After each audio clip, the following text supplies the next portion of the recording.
Shalom à toi qui m'écoutes, que la paix de notre Seigneur Jésus-Christ soit avec toi et je profite de cette occasion pour te souhaiter d'excellents moments de Pâques.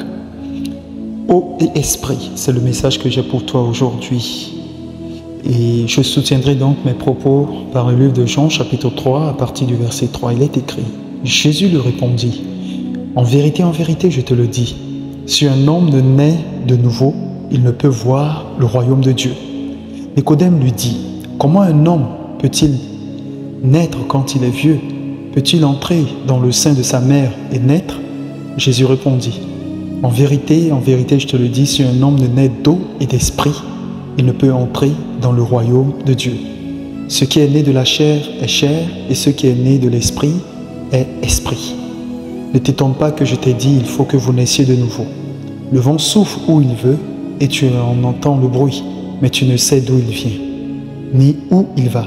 Il en est ainsi de tout homme qui est né de l'esprit. À travers ce petit texte, je voulais juste te faire comprendre ceci. Il est important, au-delà de fêter, de célébrer la Pâque, tu devrais savoir que la résurrection n'est pas simplement un événement, mais la résurrection est une personne.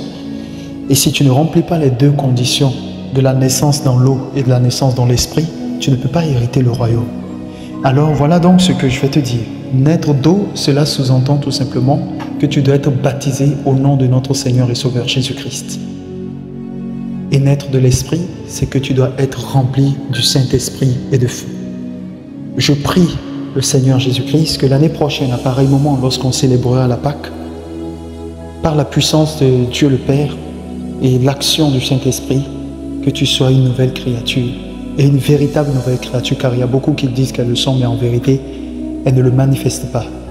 Parce que la seule façon de savoir que tu es véritablement né de nouveau, que tu es véritablement né d'eau et d'esprit, c'est la conséquence des fruits que tu portes à l'intérieur et à l'extérieur. Que Dieu te bénisse abondamment. Excellente semaine. Amen et Amen.